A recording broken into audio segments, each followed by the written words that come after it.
தமிழக அரசியலில் திடீர் பரபரப்பு. மாநிலங்களவை தேர்தலுக்கான தேதியை தேர்தல் ஆணையம் அதிகாரப்பூர்வமாக இன்று அறிவித்தது.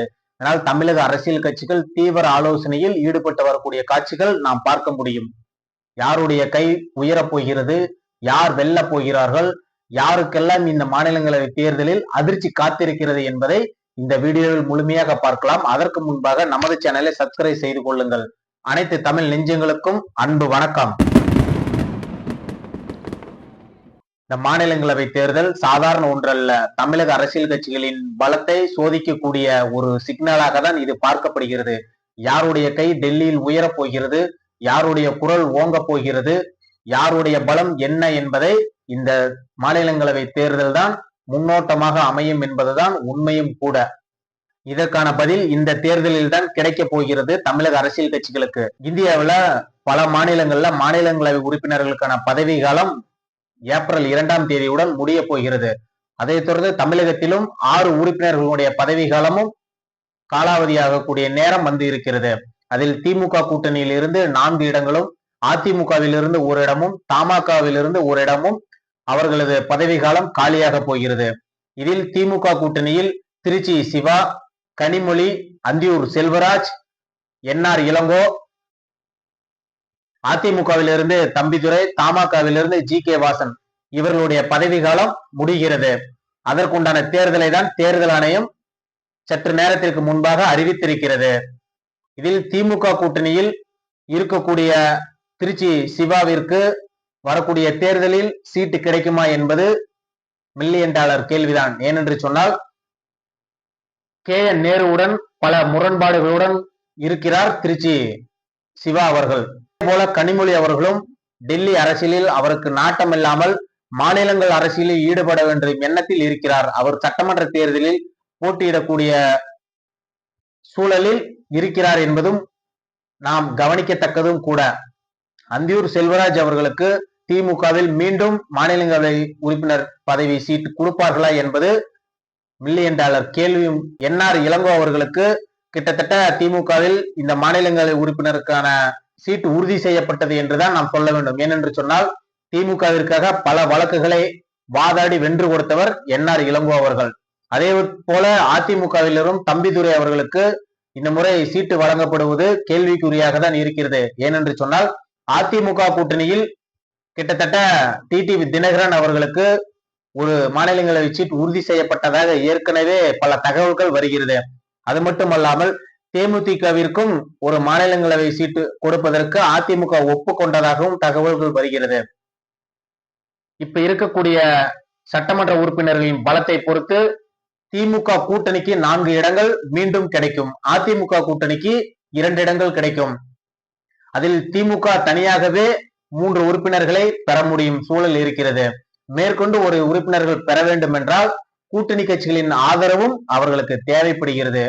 திமுக கூட்டணியில் இப்ப இருக்கக்கூடிய சூழலில் காங்கிரஸ், விசிக சரியான நிலைப்பாடு இல்லாமல் கூட்டணி பேச்சுவார்த்தை தொடங்குவதில் தாமதம் ஏற்படுகிறது என்று மனக்கசப்பில் இருப்பதாக தகவல்கள் வருகிறது.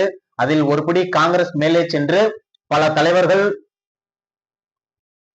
விஜயுடன் கூட்டணி அமைக்க வேண்டும் என்று பல்வேறு பேச்சுக்களை தொடர்ந்து பேசி வருகிறார்கள். அவர்கள் திமுக வேட்பாளர்களுக்கு ஆதரவு அளிப்பார்களா என்று மிகப்பெரிய ஒரு கேள்வியாக அமைந்திருக்கிறது. அதிமுகவில் இருந்து கிட்டத்தட்ட 2 உறுப்பினர்களும் கூட்டணி கட்சிகளுக்கு செல்லக்கூடிய ஒரு சூழல் நிலவி கொண்டிருக்கிறது. தமிழகமே எதிர்பார்த்தது தமிழக சட்டமன்றத்துக்குண்டான தேர்தல் தேதியை விரைவில் தேர்தல் ஆணையம் அறிவிக்கும் என்றுதான் நாம் அனைவரும் எதிர்பார்த்து காத்து கொண்டிருந்தோம். அதில் மிகப்பெரிய ட்விஸ்டாக தான் மாநிலங்களவைக்கு தேர்தல் தேதியை அறிவித்திருக்கிறது தேர்தல் ஆணையம். 5 மாநில சட்டமன்றத்தில் தேர்தலுக்கு உண்டான ஒரு முன்னோட்டமாக தான் இந்த மாநிலங்களவை தேர்தல் அறிவிப்பு வந்திருக்கிறது. தமிழ்நாடு, பாண்டிச்சேரி, கேரளா, மேற்கு வங்காளம், அசாம் இந்த 5 மாநிலத்திற்கும் வரக்கூடிய நாட்களில் சட்டமன்ற தேர்தல் நடைபெற இருக்கிறது. அதற்குண்டான ஒரு முன்னோட்டமாக தான் மாநிலங்களவை தேர்தல் தேதியை தேர்தல் ஆணையம் அறிவித்திருக்கிறது. கடந்த பாராளுமன்ற தேர்தல் முடிந்ததுக்கு பிறகு பல்வேறு மாநிலங்களில் தொடர்ந்து தேர்தல்களை நடத்தி கொண்டிருக்கிறது தேர்தல் ஆணையம். அதுக்கு ஒரு முன்னோட்டமாக தான் இப்போது இந்தியாவில் காலியாகக்கூடிய 37 உறுப்பினர்களுக்கு உண்டான தேர்தல் தேதியை தேர்தல் ஆணையம் அறிவித்திருக்கிறது. அதில் 6 இடங்கள் தமிழகத்திலும் இருக்கிறது என்பதுதான் கூடுதல் தகவலும் கூட. மாநிலங்களவை தேர்தலுக்கு உண்டான வேட்புமனு தாக்கல் மார்ச் 5ஆம் தேதி நடைபெறும் என்று அறிவித்திருக்கிறது. 6ஆம் தேதி பரிசீலனை செய்யப்படும். 9ஆம் தேதி வேட்புமனுவை திரும்ப பெறுவதற்குண்டான காலக்கெடு. மார்ச் 16ஆம் தேதி தேர்தல் தேதி அறிவித்திருக்கிறது தேர்தல் ஆணையம். அன்றைய தினமே தேர்தல் தேதியை அறிவித்து முடிவுகள் அன்று இரவே அறிவிக்கப்படும் என்று தேர்தல் ஆணையம் அறிவித்திருக்கிறது. ஒரு மாநிலங்களவை உறுப்பினர் பதவியை தேர்வு செய்வதற்கு கிட்டத்தட்ட 35 எம்எல்ஏக்களின் பலம் வேண்டும். திமுகவிற்கு மிகப்பெரிய பலவீனமாக பார்க்கப்படுவது இன்றைய கூட்டணி கட்சிகளின் சூழ்நிலைதான் என்று நாம் பார்க்க முடியும்.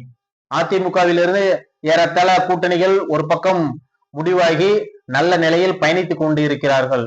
அதே போன்று திமுகவில் அதற்கு எதிர்மறையாக நடைபெறக்கூடிய ஒரு சூழல் நிலவி கொண்டிருக்கிறது. விசிகாவின் தொழில் திருமாவளவன் அவர்கள் கூட எங்களது கோரிக்கை கூட்டணி ஆட்சிதான், ஆனால் அதற்குண்டான காலம் இப்போது கனியவில்லை என்று பேசுகிறார். காங்கிரஸ் கட்சி மிக ஆணித்தரமாக ஆட்சியில் பங்கு, அதிகாரத்தில் பங்கு, உள்ளாட்சியில் அமைப்பு, வாரியத்தில் பங்கு கேட்டு டெல்லியில் பல தலைவர்கள் காத்து கொண்டிருக்கக்கூடிய ஒரு சூழலில் இந்த மாநிலங்களவைக்குண்டான தேர்தல் நடைபெறப் போகிறது. தமிழக அரசியல் கட்சிகளே மிக பரபரப்பாக இருக்கக்கூடிய ஒரு சூழலில் இந்த அறிவிப்பு இன்று வெளிவந்திருக்கிறது. தமிழகம் மட்டுமல்லாமல் மகாராஷ்டிராவில் 7 இடம், மேற்கு வங்காளத்தில் 5 இடம், பீகாரில் 5 இடம், அசாமில் 3 இடம், ஹரியானா சத்தீஸ்கரில் 2 இடம், தெலுங்கானாவில் 2 இடம் என்று ஒட்டுமொத்தமாக 37 இடங்களுக்கு உண்டான தேர்தல் தேதியை தேர்தல் ஆணையம் இன்று அறிவித்திருக்கிறது. இந்த மாநிலங்களுக்கு உண்டான மாநிலங்களவை உறுப்பினர்கள் விரைவில் தேர்வு செய்ய வேண்டும். அவர்களது பதவி காலம் ஏப்ரல் 2ஆம் தேதியுடன் காலாவதியாகிறது. மாநிலங்களவை உறுப்பினர் என்பது கிட்டத்தட்ட அவர்களுடைய பதவி காலம் என்பது 6 ஆண்டுகள் இருக்கும். அதற்குண்டான தேர்தல் தான் நடைபெற போகிறது. நம்ம எல்லாம் மார்ச் 2ஆம் தேதி தமிழ்நாட்டினுடைய சட்டமன்றத்திற்கான தேர்தல் தேதி அறிவிப்பு வெளிவரும் என்று நாம் காத்து கொண்டிருந்தோம். அதற்குண்டான மிகப்பெரிய ஒரு ட்விஸ்ட் தான் தேர்தல் ஆணையம் வைத்திருக்கிறது.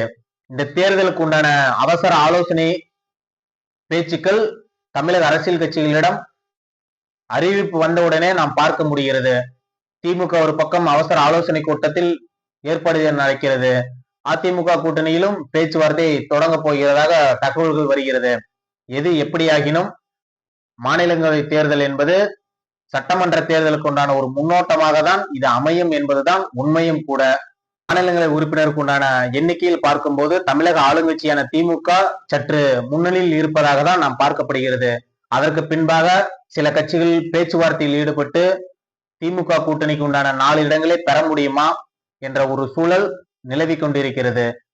கிட்டத்தட்ட திமுகவிற்கு 3 இடம் உறுதியாக கிடைக்கும். மேலும் ஒரு இடம் கிடைக்க வேண்டும் என்றால் கூட்டணி கட்சிகளின் ஆதரவு அவர்களுக்கு தேவைப்படுகிறது.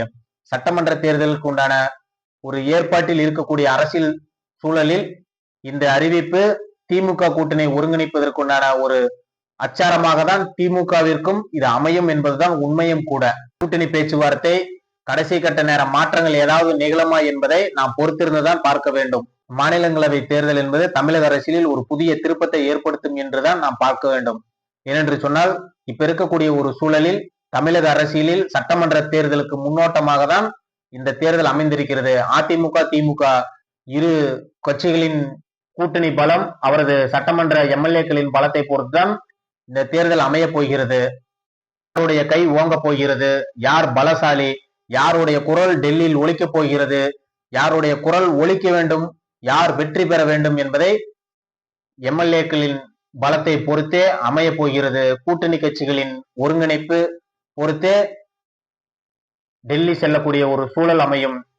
இன்றைய சூழலில் திமுக யார் யாரெல்லாம் வேட்பாளராக அறிவிக்க போகிறார்கள், அதிமுக கூட்டணியில் யார் யாரெல்லாம் வேட்பாளராக அறிவிக்க போகிறார்கள், அதை பொறுத்துதான் இந்த மாநிலங்களவையில் திமுக கூட்டணியில் இருக்கக்கூடிய எக்ஸ்ட்ரா 4வது ஒரு இடத்தை யார் வேட்பாளர் என்பதை பொறுத்துதான் கூட்டணி கட்சிகளின் ஆதரவு அவர்களுக்கு கிடைக்கும் என்பதுதான் உண்மை. உங்கள் கருத்துக்களை கீழே உள்ள கமெண்ட் பாக்ஸில் சொல்லுங்கள். வீடியோ பிடித்திருந்தால் லைக் பண்ணுங்க, ஷேர் பண்ணுங்க. நன்றி, வணக்கம்.